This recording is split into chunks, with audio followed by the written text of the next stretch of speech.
ইতিমধ্যে কলকাতার বিভিন্ন গণমাধ্যমে ছড়িয়েছে আবারও নাকি প্রেম করছেন মিথিলা। পরিচালক দেবালয় ভট্টাচার্যের সঙ্গে নাকি বিশেষ বন্ধুত্ব তৈরি হয়েছে তার। আসলে আজকে আমার খুবই খুবই খুবই খুবই গর্ব হচ্ছে, কারণ হচ্ছে আজকে একটা নিউজ দেখে আমি খুবই আনন্দিত, খুবই উৎফুল্ল, শিহরিত, মর্মাহত, যাই বলি না কেন কোনোটাতেই আসলে এটার আমি ভাষা উপমা খুঁজে পাচ্ছি না। এটা কি দিয়ে আমি এটা প্রকাশ করব, কোন শব্দ দিয়ে আমি এটা প্রকাশ করব খুঁজে পাচ্ছিলাম না এমন একটা শব্দ বা বাক্য কোনো ডিকশনারিতে। আমি আসলে কি বলতে চাচ্ছি হয়তো অনেকে আন্দাজ করতে পারছেন, হয়তো পারছেন না।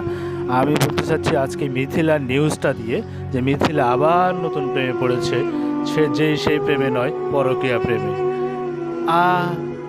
এটা নিয়ে আসলে অনেকে টানাহেচড়া করছেন, অনেকে বাজে বাজে কমেন্টস করছেন। এটা একদমই ঠিক না। এরা কিন্তু উচ্চমর্গীয় সেলিব্রিটি।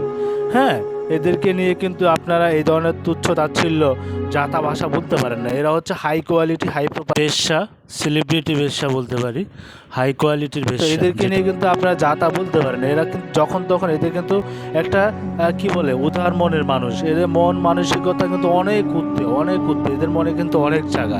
এরা কিন্তু যখন তখন যাকে তাকে জায়গা দিতে পারে। হ্যাঁ, এদেরকে নিয়ে কিন্তু আপনারা এই ধরনের কোনো কথা বলতে পারেন না। এরা হচ্ছে কি, এটা আন্ডারস্ট্যান্ডিং হয়নি, সিজিতের সাথে আন্ডারস্ট্যান্ডিং হয়নি, সে অন্য একজনের সাথে আন্ডারস্ট্যান্ডিং পেয়েছে, সে তার সাথে করবে।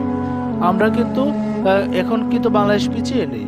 শ্রাবন্তী যদি 7, 8, 9, 10, 11তম বিয়ে করতে পারে, মিথিলা কেন পারবে না? মিথিলা কি কোনো অংশে কম?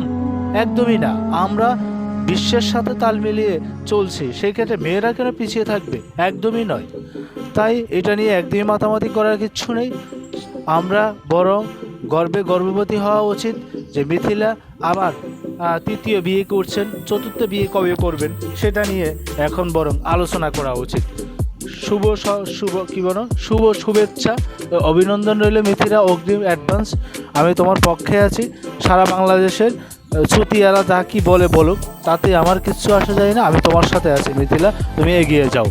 শুভকামনা রইল। জয় বাংলা, জয় মিথিলা।